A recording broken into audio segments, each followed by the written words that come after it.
Cek. Langsung dimulai ya. Bismillahirrahmanirrahim. Assalamualaikum warahmatullahi wabarakatuh. Alhamdulillah wassalatu wassalamu ala Rasulillah wa ala alihi wa ashabihi wa man sara ala nahji ila yaumil qiyamah. Ya ayyuhalladzina amanu taqullaha haqqa tuqatih wa la tamutunna illa wa antum muslimun. Fa inna asdaqal hadithi kitabullah wa khairal hadi hadi Muhammadin sallallahu alaihi wa ala alihi wasallam wa syarrul umuri muhdatsatuha wa kullu muhdatsatin bid'ah wa kullu bid'atin dhalalah wa kullu dhalalatin finnar. Kawan-kawan rahimani wa rahimakumullah. Alhamdulillah malam hari ini Allah Subhanahu wa taala memberikan kesempatan kepada kita untuk melanjutkan ngaji kitab Adabul Alim wal Muta'allim yang ditulis oleh Hadratul Syekh Kiai Haji Hasyim Asy'ari rahimahullah ta'ala. Sekarang kita sampai di pembahasan adab seorang guru terhadap dirinya sendiri, di adab yang ke-19. Ya benar ya, 19 ya. Faqala al-musannif rahimahullah ta'ala, berkata penulis kitab yaitu Syekh Kiai Haji Hasyim Asy'ari rahimahullah ta'ala, wattasi'a asyara, dan yang ke-19, alla yastankifa an istifadati ma la ya'lamuhu mimman huwa dunahu. Ya. Alla yastankifa, hendaknya seorang alim, seorang yang mengajarkan ilmu, tidak sombong atau tidak tinggi hati an istifadati ma la ya'lamuhu, dari mengambil ilmu atau mengambil istifadah dari perkara yang tidak dia ketahui, mimman huwa dunahu, dari orang yang levelnya masih di bawahnya, mansiban, baik kedudukan, au nasaban atau nasabnya, au sinnan atau umurnya. Jadi di sini beliau menyampaikan adab yang ke-19, seorang yang ngajar, seorang yang mengajarkan ilmu, hendaknya tidak sombong dengan tidak mau mengambil ilmu dari orang yang di bawahnya. Nah, ini termasuk juga penyakit biasanya ya, penyakit seorang yang mengajarkan ilmu. Kalau dia sudah merasa berilmu, maka dia sudah tidak mau lagi mengambil ilmu dari orang yang levelnya di bawahnya. Biasanya seperti itu. Ya, kenapa? Karena dia merasa orang tersebut berada di bawahnya. Padahal apa yang disampaikan orang yang di bawahnya tadi merupakan perkara yang tidak dia ketahui. Nah, ini termasuk salah satu efek dari penyakit sombong. Ya, efek dari penyakit sombong. Ya, dia tidak akan menerima ilmu dari orang yang berada di bawahnya. Bal yakunu harison, akan tetapi hendaknya guru itu tetap semangat alal faidati, untuk satu faedah, untuk suatu ilmu. Ya. Jadi seorang guru itu hendaknya dia tetap belajar, tetap mengambil ilmu, tidak berhenti, baik dari orang yang di atasnya levelnya atau di bawahnya. Haitsu kanat, di mana fa innal hikmata, sesungguhnya hikmah ilmu itu, dhallatul mu'min, adalah barang temuan seorang mukmin. Ya, barang temuan seorang mukmin. Yaltaqituha, yang dia bisa dapatkan, haitsu wajadaha, ketika dia mendapatkannya. Ya, jadi ilmu itu adalah karunia Allah Subhanahu wa taala. Kadang seorang itu merasa dia sudah paling berilmu, tapi sebenarnya masih ada yang lebih berilmu dari dia. Karena ilmu itu adalah karunia Allah dan diberikan kepada orang yang Allah kehendaki. Jadi mungkin kita pandai dalam misalkan matematika pinter, ya matematika pinter, sejarah kayak 11 isai. Atau dalam ilmu syar'i kita pandai dalam fikih, Masalah hadis kita nggak paham, ya kita harus belajar kepada orang yang paham. Meskipun dia adalah orang yang sudah derajatnya tinggi. Ya, sudah derajatnya tinggi. Dan hal ini bisa kita dapatkan kalau kita membaca kisahnya Musa alaihissalam ketika bersama dengan Khadir, ya, Khadir, ya, atau sering disebut Khidir, ya. Ya, dalam surat Al-Kahfi. Ya, ketika dalam riwayat yang sahih dalam Sahih Bukhari diceritakan bahwasanya Musa ini ketika ditanya oleh kaumnya, "Wahai Musa, adakah orang yang lebih berilmu darimu?" Maka kata Musa alaihissalam, "Ya, tidak ada seorang pun yang lebih berilmu di atas dunia ini pada hari ini kecuali aku." Maka Allah SWT menegur Nabi Musa. Menegur Nabi Musa, disuruh untuk bertemu Khidir, yang mana Khidir itu memiliki ilmu yang tidak dimiliki Nabi Musa. Ya, ilmu yang tidak dimiliki oleh Nabi Musa. Ya, itu mengetahui beberapa hal perkara yang gaib. Nabi Khidir itu. Baik, selanjutnya, qala Sa'id bin Jubair, berkata Sa'id bin Jubair, seorang tabi'in murid Ibnu Abbas radhiyallahu ta'ala anhu, beliau mengatakan, la yazalur rajulu aliman, senantiasa seorang laki-laki itu disebut berilmu, ma ta'allamal ilma, selama dia mau belajar. Jadi seorang itu berilmu selama dia mau belajar, sebagaimana yang sebelumnya kita sudah sampaikan. Fa idza taraka ta'alluma, ketika dia meninggalkan belajar, wa dhanna annahu qad istaghna, dan dia mengira dia sudah merasa cukup atau dia sudah tidak butuh, waqtafa, dan merasa cukup, bima indahu, dengan apa yang berada pada dirinya, fa huwa ajhalu ma yakunu, maka dia lebih bodoh daripada kondisi sebelumnya. Ya, jadi seorang itu dia disebut berilmu selama dia mau belajar. Kalau dia sudah berhenti belajar, ya, atau dia sudah nggak mau belajar lagi, maka beliau menyebutkan Sa'id bin Jubair, fa huwa ajhalu ma yakun. Ya, dia itu lebih bodoh. Ya, dia itu kondisinya berarti lebih bodoh. Ya, karena merasa dirinya sudah tinggi. Wa ansyada ba'dul Arab, dan sebagian orang Arab mengatakan, walaysal ama tulus su'ali innama tamamul ama tulus sakti 'alal jahli. Dan bukanlah yang dimaksud dengan kebutaan itu adalah senantiasa bertanya-tanya. Innama tamamul ama tulus sakti 'alal jahli. Akan tetapi yang dimaksud kebutaan itu adalah diam terus di atas kebodohan. Jadi selama orang itu bertanya, itu bukan dimaksud orang yang tidak tahu. Ya, jadi orang bodoh itu bukan orang yang selalu bertanya, gitu maksudnya. Orang bodoh bukanlah orang yang selalu bertanya, akan tetapi orang yang bodoh adalah orang yang diam di atas kebodohannya. Itu. Jadi orang yang bodoh bukanlah orang yang selalu bertanya, tapi orang yang bodoh adalah orang yang diam di atas kebodohannya. Ya, wis gak ngerti, gak gelem takok. Gitu. Gak gelem takok soalnya apa? Soalnya wis ngerasa wis pinter. Nah, itu bahaya. Ya. Itu bahaya. Wa kana jama'atun minas salafi, dan sebagian dari kaum salaf yastafiduna min talabatihim, mereka itu belajar dari murid mereka sendiri. Ya, jadi kaum salaf itu, ya, para ulama kita yang terdahulu, karena murni bersihnya hati mereka, mereka itu terkadang belajar dengan muridnya sendiri atau belajar kepada muridnya sendiri. Ma laisa indahum, ya, dalam hal ilmu yang tidak mereka miliki. Wa sahha riwayatu jama'atin minas sahabati, dan telah sahih adanya riwayat dari beberapa sebagian dari sahabat, anit tabi'in, yang mereka meriwayatkan dari tabi'in. Bayangkan, ini sahabat yang pernah bertemu Rasulullah SAW, itu terkadang belajar dengan orang yang tidak pernah bertemu dengan Rasulullah SAW.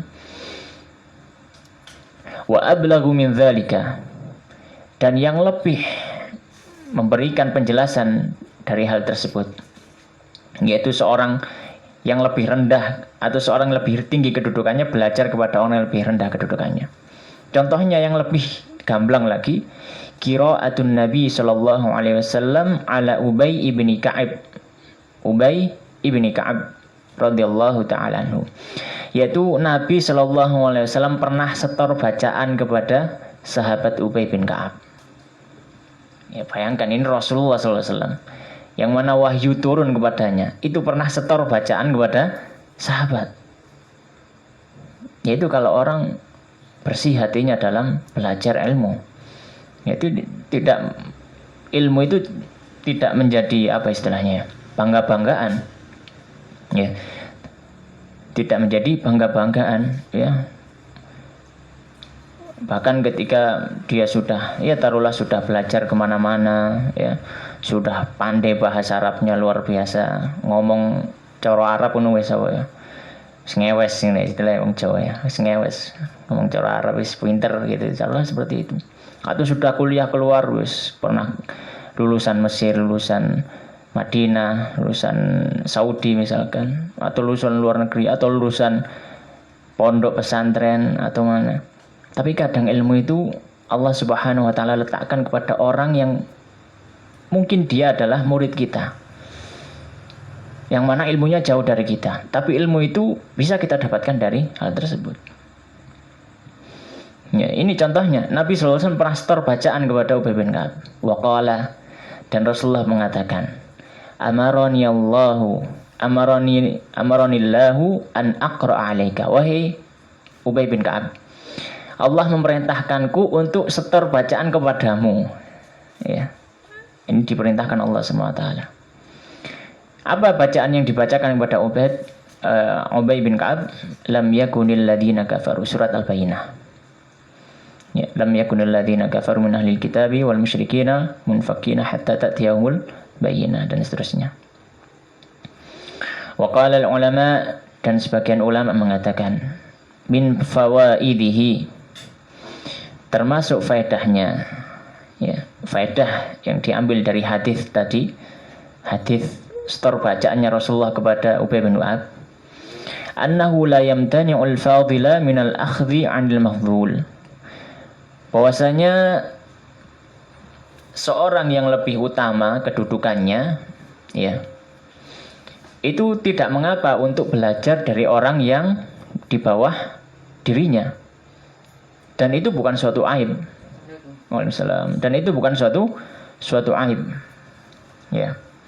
Bahkan orang yang di bawah kita dalam masalah umur, dalam masalah ilmu, itu bukan aib kita belajar dari mereka. Ya. Salah kalau itu kita menganggap aib, itu salah. Selama orang itu memiliki ilmu yang tidak kita miliki, kita belajar darinya. Ya. Waqala al-Humaydi, ya, dan berkata Imam al-Humaydi, tilmidhu Syafi'i, muridnya Imam Syafi'i. Jadi Imam Humaydi ini termasuk ahli hadis, tapi beliau masih belajar ke Imam Syafi'i radhiyallahu ta'ala anhuma. Sahibdu Syafi'i, aku ini menemani Imam Syafi'i, kata Imam Humaydi, min Makkah, dari Mekah ila Misra, ke Mesir. Jadi Imam Syafi'i itu pernah ngajar di Mekah, ya. Kemudian beliau terus melakukan perjalanan ini dari Mekah, kemudian pindah lagi ke ke Syam, ya, ke Baghdad, ya. Habis itu pindah ke Mesir. Nah, Imam Humaydi ini orang Mekah, ya orang Mekah, termasuk penuntut ilmu hadis. Ketika ketemu Imam Syafi'i langsung belajar kepada Imam Syafi'i. Imam Syafi'i pergi ke Baghdad, beliau ikut ke Baghdad. Imam Syafi'i pergi ke Mesir, ikut ke Mesir. Fakuntu astafidu minhu masaila. Ya, ketika saya berteman dengan Imam Syafi'i, belajar kepada Imam Syafi'i, saya mendapatkan ilmu yang banyak dari Imam Syafi'i. Wa kana yastafidu minnil hadis. Dan beliau Imam Syafi'i juga belajar dariku masalah hadis. Nah, ini indahnya pertemanan gitu ya. Ya, pertemanan antara guru dan murid. Saling mengambil faedah. Ya, saling mengambil mengambil faedah. Nah itu yang hendaknya ya kita, kalau misalkan kita sudah memiliki ilmu yang harus kita lakukan. Ya kadang kita itu merasa malu ya. Kadang kita itu merasa malu, merasa ya sudah belajar ke sana sini, sekarang di depan orang yang taruhlah belajar mungkin masih baru, kita harus belajar darinya, kadang kita malu. Tapi kalau ke dalam masalah ilmu yang tidak kita mulai, ya, tidak kita punyai, ya kita belajar. Ya. Dan termasuk pernah juga kita belajar kepada orang yang lebih muda. Ya, saya pribadi pernah belajar pada orang yang lebih muda, ya dalam masalah Al-Quran karena dianya memang hafid, gitu. Meskipun dalam masalah syariah mungkin kurang, tapi dianya hafid. Ya kita nggak malu untuk belajar. Gitu. Waqala Ahmad bin Hanbal, dan berkata Ahmad bin Hanbal radhiyallahu taala anhu, qala lana Syafi'i, berkata kepada kita Imam Syafi'i, antum a'lamu bil hadithi minni. Ya, Imam Syafi'i mengatakan kepada Ahmad bin Hanbal, yang notabene beliau ini masih muridnya Imam Syafi'i, kalian itu lebih tahu hadis daripada saya. Fa idza sahha indakumul hadis, kalau ada hadis yang sahih menurut kalian, yaitu menurut Imam Ahmad, faqulu lana hatta na'khudha minhu, hatta na'khudha bihi. Maka katakanlah, beritahukan kami hingga supaya kami bisa berhujjah dengan hadis tersebut. Nah, ini kerendahan hati Imam Syafi'i rahimahullah taala terhadap murid-muridnya. Beliau tidak malu ketika mau belajar dari muridnya. Baik, kawan-kawan rahimani wa rahimakumullah. Selanjutnya adab yang 19 ya. Seorang yang mengajarkan ilmu hendaknya tidak malu untuk belajar kepada orang yang lebih rendah dari dirinya dalam masalah ilmu yang tidak dia ketahui. Kemudian sekarang yang ke-20. Wal ashrun, dan yang ke-20, an yashtagila bitasnifi. Hendaknya seorang yang sudah memiliki ilmu menyibukkan diri dengan menulis, ya. Wal jam'i, mengumpulkan, wat ta'lifi, dan berkarya. In kana ahlan lidzalika, kalau dia sudah memiliki kemampuan, ya, memiliki istilahnya cara keren ya, kapabilitas ya dalam masalah itu. Ya, kalau sudah memiliki ilmu ya dalam dalam berkarya tersebut. Fa innahu yattali'u ala haqa'iqil fununi, karena hal tersebut membuat dirinya itu akan melihat kepada berbagai macam hakikat-hakikat ilmu, wa daqa'iqil ulumi, dan permasalahan-permasalahan ilmu-ilmu yang mendetail. Lil ihtiyaji ila kathrati tafattushi wal mutala'ati wal muraja'ati, karena dia butuh kepada banyak mengecek, banyak mutala'ah, banyak melihat, ya, banyak murajaah, banyak mengulangi pelajaran yang telah lalu. Ya.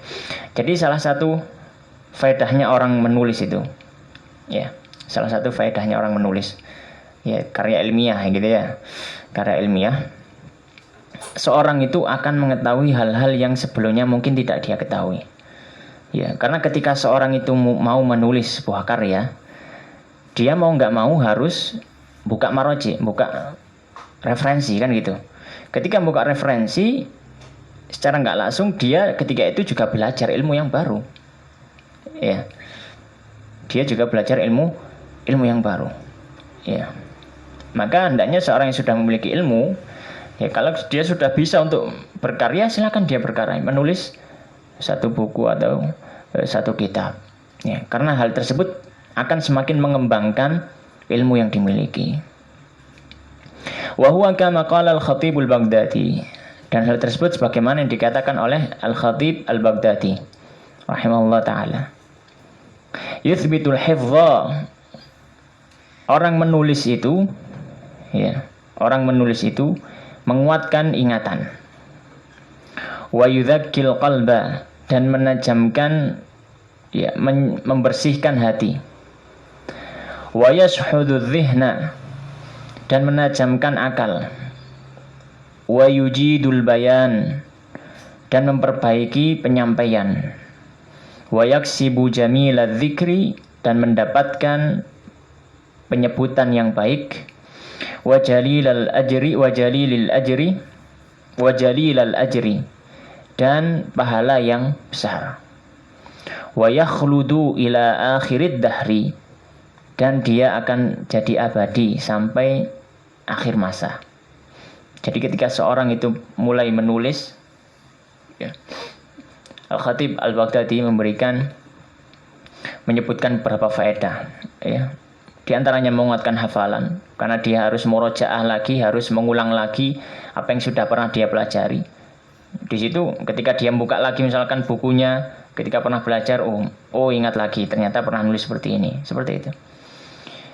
Membersihkan hati, ya, karena dia senantiasa berkutat dengan buku, berkutat dengan hadis, Al-Quran dan yang semisalnya, ya. Kemudian menajamkan pikiran karena dituntut untuk fokus, dituntut untuk berpikir, kan seperti itu, ya. Dan banyak hal, ya. Yang terakhir beliau menyebutkan wa yakhludu ila akhirid dahri, dan salah satu faedah yang besar, orang yang menulis itu dia akan abadi namanya, gitu. Imam Syafi'i rahimahullah ta'ala misalkan contohnya sampai sekarang abadi namanya, ya, sudah lewat berapa abad, ya, karena tulisan beliau ya, Ar-Risalah, Al-Hujjah, kitab-kitab beliau, ya. Imam Al-Bukhari, ya, namanya terus abadi, ya. Ibnu Katsir misalkan tetap abadi, ya, karena kitabnya senantiasa dibaca oleh penuntut ilmu dan juga kaum muslimin, ya. Apalagi misalnya Imam Nawawi rahimahullah ta'ala, Masya Allah, beliau itu adalah contoh ulama yang kitabnya penuh barokah. Tidak ada tulisan Imam Nawawi yang tidak barokah. Kau tahu dari mana? Karena kitabnya itu makbul, kitabnya itu diterima umat. Contoh yang paling gampang, Riyadhus Shalihin, ya. Seorang yang muslim, ngaku muslim, ya, pasti pernah dengar kitab Riyadhus Shalihin. Kalau orang yang biasa ngaji, ya, pasti dengar kitab Riyadhus Shalihin. Gak pandang bulu, entah itu orang Muhammadiyah, orang NU, orang PKS, orang HTI, Ikhwanul Muslimin, ya, sejenisnya macam-macam gitu, ya, atau berbagai macam golongan, itu pasti semuanya pernah belajar Riyadhus Shalihin kalau dia penuntut ilmu, ya. Itu bayangkan sebuah kitab menyatukan umat, yaitu contoh satu saja, Riyadhus Shalihin, ya, Riyadhus Shalihin. Belum Arba'in Nawawi, subhanallah, Arba'in Nawawi, ya, kalau orang yang belajar itu pasti sudah hafal Arba'in Nawawi, ya, bukan cuma dibaca, dihafal kadang, ya. Imam Nawawi rahimahullah ta'ala contoh ulama yang kitabnya penuh barokah, dan masih banyak lagi kitab beliau. Baik.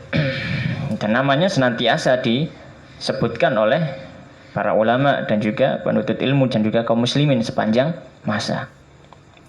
Wal aula an ya'tani bima ya'ummu naf'uhu, dan yang paling utama kalau ingin menulis, hendaknya dia perhatian terhadap permasalahan yang faedahnya bisa meluas, ya, faedahnya bisa meluas. Wa takthurul hajatu ilaihi, dan banyak orang yang membutuhkan, ya. Jadi ketika kita menulis, hendaknya kita menulis sesuatu yang manfaatnya bisa meluas, bukan manfaatnya yang hanya terbatas pada orang-orang tertentu saja. Kalau bisa luas, usahakan yang luas, gitu. Dan banyak dibutuhkan kaum muslimin, gitu, ya. Banyak dibutuhkan kaum muslimin. Wa yatrukut tatwilal mumil, dan hendaknya ketika menulis itu tidak terlalu berpanjang lebar yang membosankan pembaca. Wal ijazal mukhil, dan juga tidak terlalu singkat yang kadang seorang itu nggak paham apa maksudnya, kan gitu. Jadi kalau nulis itu ya nggak terlalu panjang, gitu, ya. Nulis 10 jilid gitu, ya, kapan mari ini nulisnya, ya. Sing maca apa sing nulis gak mare-mare apa meneh sing maca kan gitu. Meneh maca. Ya, tapi ini bukan secara mutlak, enggak. Ya, para ulama banyak yang nulis berjilid-jilid. Tapi di sini dari sisi dakwah itu nanti akan kurang. Ya, akan kurang. Ya, karena mungkin kalau dari sisi dakwah, kitab-kitab yang berjilid-jilid nanti akan jadi kitab induk. Kitab rujukan dalam menulis ya, atau referensi ketika seorang guru ingin mengajarkan sesuatu. Bukan kitab yang dikonsumsi oleh masyarakat luas, gitu. Tapi kalau kita menulis kitab yang sederhana, gitu ya, yang sederhana tapi banyak dibutuhkan dengan bahasa yang tidak jelimet, ya kayak misalkan tulisan-tulisan ilmiah yang katanya ilmiah gitu ya. Ya mungkin bagi mereka ilmiah ya, tapi kadang bagi kita itu jelimet, seperti tulisan-tulisan filsafat gitu kan ya. Jelimet gitu kan, bulat kak run tindasin di buntute gitu. Gak ngerti nang awak terus ya, gak ngerti ndasi, gak ngerti buntuti. Ya, Islam itu agama mudah. Ma'i'ta'i kulli dhi musannifin ma yaliqu bihi, atau ma'i'ta'i kulli dhi musannifin ma yaliqu bihi, dengan tetap memberikan hak bagi penulis-penulis ya, yang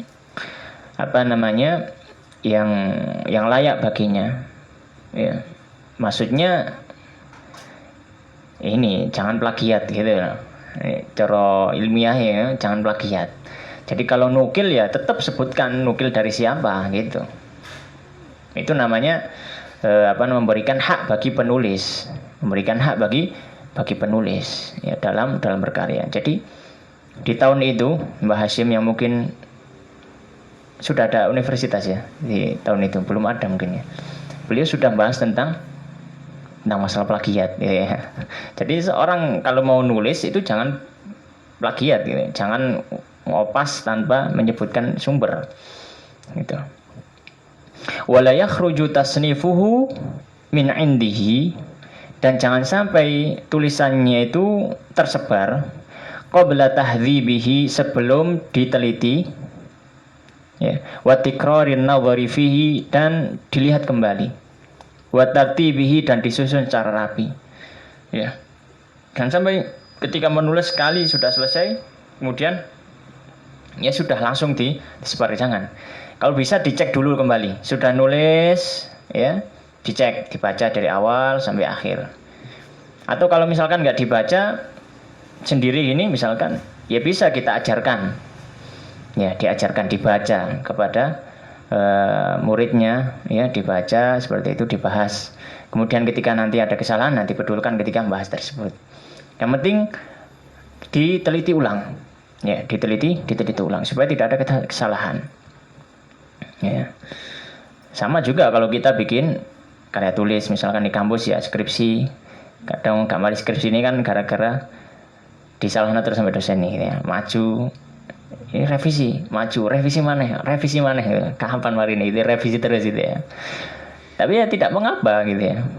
Ya guru kita itu lebih tahu maslahat untuk kita dalam segi ilmu ya.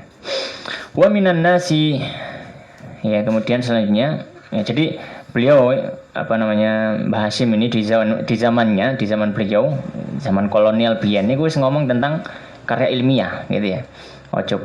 Jangan plagiat, kemudian kalau bisa diteliti ulang ya, direvisi kalau ada yang perlu direvisi seperti itu.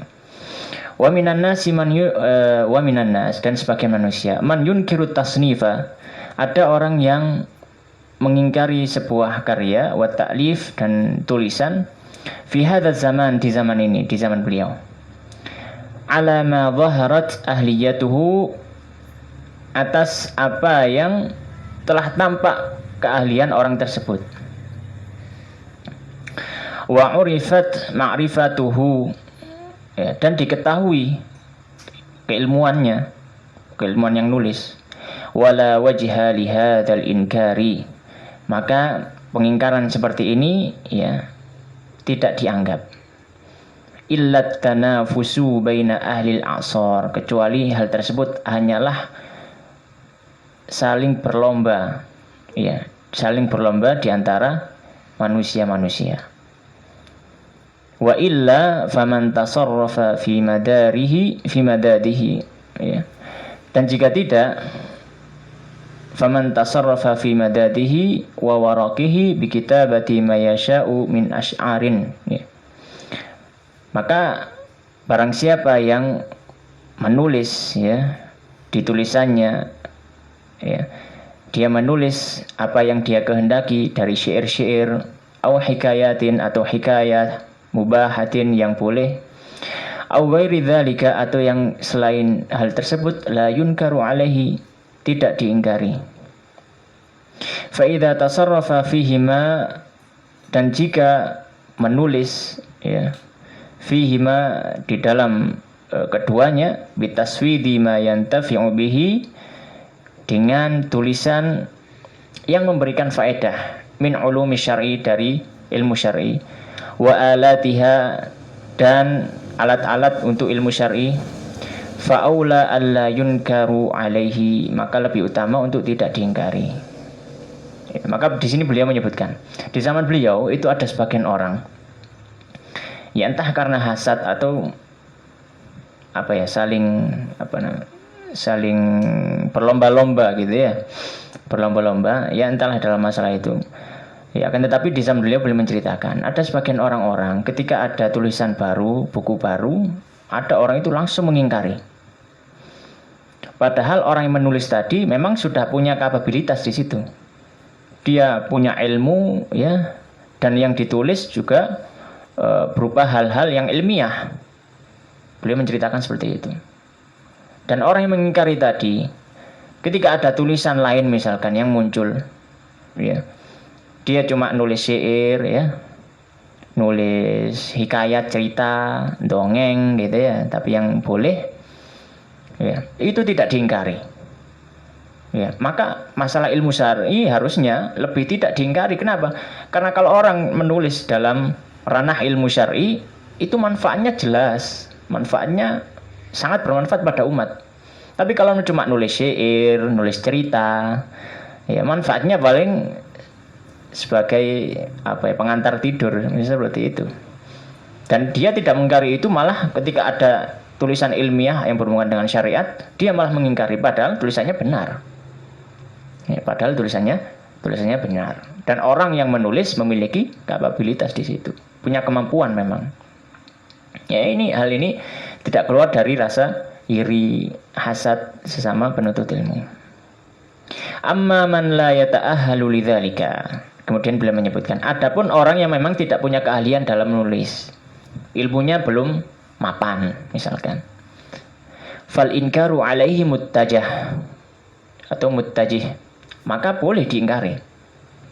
Lima yatadhammanuhu minal jahli, karena ada unsur kebodohan di situ. Ya, dia belum mampu untuk menulis, tapi sudah maju untuk memberikan tulisan, padahal misalkan dalam segi bahasa dia masih belum misalkan, ya, tapi sudah berani menulis masalah syariat, bahasa Arab saja, nahu sorof ajrumiyah kurang khatam kan ngono, tapi dia sudah berani memberikan pikiran-pikiran tentang syariat gitu ya, memberi istilahnya ya, gerakan-gerakan gitu ya, bukan gerakan ya, tapi memberikan suatu hal yang katanya inovatif gitu ya, memberikan masukan yang baru gitu kan. Misalkan mengatakan kalau yang baru-baru itu kan masalah zina itu gak apa-apa gitu, selama saling cinta kan gitu. Gitu ya. Ya seolah koyo iya gitu ya. Masalah syariat ini nggak boleh main-main. Ya, kita harus tanya dulu dia belajar di mana, belajar agama ini nang ndi, ngajine nang ndi. Ngajine nang Amerika loh. Ngaji kok nang Amerika ya. Ngaji nang Amerika ngaji apa itu ya? Ya, ngaji itu ya mungkin di Mekah, di Madinah, di Mesir, ya, di Syam, ya mungkin ngaji. Di sana sumber ilmu. Ya. ngaji di pondok di Indonesia itu lebih bagus daripada ngaji di Amerika gitu ya. Kecuali memang ngajinya di sana di kampus yang Islam yang kita tahu banyak ulama seperti hari ini ada beberapa kampus di sana yang memang kampusnya itu ada para ulamanya ya. Seperti di Minnesota, kemudian Dr. Bilal Phillips itu juga punya kampus juga, itu di luar sana di negeri barat, tapi jelas keulamaan mereka gitu ya. Mereka punya ilmu di situ. Tapi kalau belajarnya di kampus umum ya, dosennya gak liberal, dosennya Kristen ngajar Islam kan lucu gitu ya. Terus kita pulang ngomong dengan bahasa-bahasa yang terlihat modern, tapi sebenarnya itu jahal murokab gitu ya. Jahal ya. Baik. Kemudian nah itu tadi ya. Ya jadi kalau orang yang tidak punya kapabilitas dalam hal tersebut kemudian dia berani menulis, maka hendaknya diingkari, tidak mengapa. Ya, karena itu ada unsur kebodohan. Wa taghriri man yaqifu ala dzalika tasnifi, dan bisa menipu orang yang membaca. Ya, kasihan orang membaca ya, polos itu kan, aku pengen belajar ya. Sekali buka langsung buka buku sesat kan ya, malah sesat gitu ya. Mau cek polos gitu ya, cek polos belajar buka buku sesat ya, kata sesat gitu ya. Ya. Maka hendaknya boleh diingkari, boleh. Wali kaunihi, dan juga ya faktor unsur yang lain ya, kenapa harus diingkari? Karena hal tersebut yudayyi'u zamanahu, itu menyia-nyiakan waktunya, fima lam yutkinhu, dalam perkara yang dia masih belum mampu dalam hal tersebut ya. Daripada sudah berani menulis, lebih baik belajar lagi kan gitu, itu lebih manfaat daripada berani menulis yang malah bisa membawa kesesatan pada umat. Wa yada'ul itqana alladhi ahralahu, sedangkan ya dia menyebutkan diri dalam hal yang tidak dia dia ahli dalam hal tersebut ya, kemudian dia meninggalkan untuk belajar lagi supaya lebih ahli. Nah, ini salah. Ya, ini adalah perkara yang salah. Baik. Itu tadi akhir dari bab penjelasan tentang adab seorang alim, seorang yang memiliki ilmu terhadap dirinya sendiri. Kemudian yang selanjutnya adalah babus sadis, bab yang keenam, fi adabil alimi fi durusihi, adab seorang guru ketika mengajar ya, seorang guru ketika mengajar. Ini umum ya, bukan cuma kudu yai, kudu ustad, kudu gus gitu ya, enggak. Sampean dosen, sampean guru TK, guru TPQ ya, ini bermanfaat gitu ya. Atau guru untuk istri dan anak-anaknya, manfaat juga gitu ya. Jadi guru itu nggak harus sampai tadi orang yang ngomong di depan orang banyak, enggak. Kadang untuk anak-anak kita juga kita sudah jadi guru, untuk istri kita juga kita sudah jadi guru. Baik, jadi manfaat ya, jadi manfaatnya luas ya. Ini adalah adab seorang guru di dalam mengajar. Faqala al-musannif rahimahullah ta'ala, idza azimal alimu, atau idza azamal alimu, ketika seorang yang berilmu sudah berazam,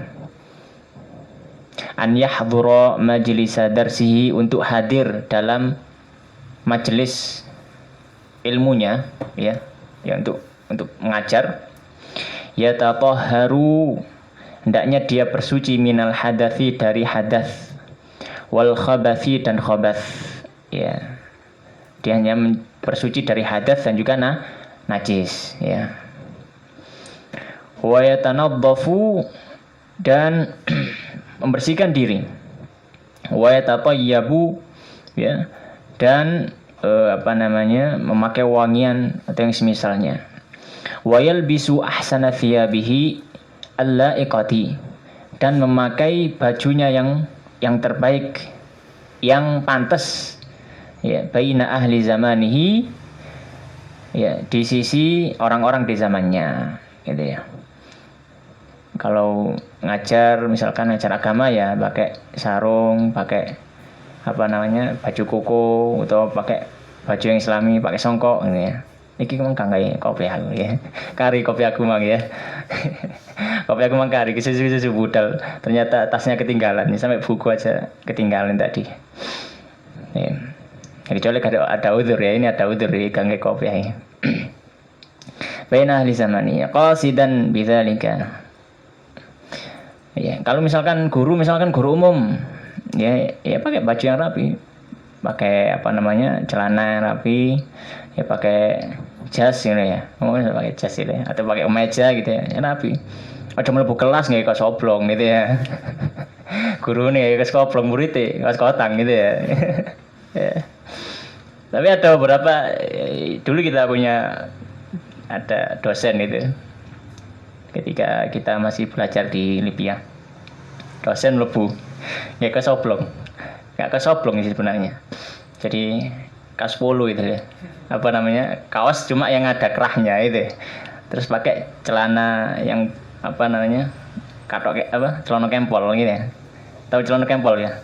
Celana yang buat naik gunung yang banyak sakunya ini. Begitu. Pakai sepatu. Ngajar nahu. Ngajar nahu ya. Ya andanya kalau ya ahsannya lebih baik pakai baju yang bagus gitu ya, pakai gamis gitu ya. Bain ahli zamanihi qasidan bidzalika, ya dengan hal tersebut kullihi semuanya ta'zimal ilmi, menghormati ilmu, wa tabjil syariati, dan memuliakan syariat. Ya, tujuannya adalah menghormati ilmu. Ya. Bukan ingin dipandang, bukan. Tapi ini ilmu syar'i khususnya, maka hendaknya dihormati. Wa yanwi bi ta'limihi. Kemudian hendaknya dia meniatkan ketika mengajar tadi at-taqarruba ilallahi ta'ala, untuk taqarrub, mendekatkan diri kepada Allah Subhanahu wa taala. Wa nashril ilmi, dan menyebarkan ilmu asyarif yang mulia. Ketika kita ngajar, wa ihya adinil islami, dan menghidupkan agama Islam, wa tablighu ahkamillahi ta'ala, dan menyampaikan hukum-hukum Allah Subhanahu wa ta'ala, allati utumina 'alaiha, yang diamanahkan ya orang tersebut atas hukum-hukum tersebut, wa umira bibayaniha, dan diperintahkan untuk menyampaikan.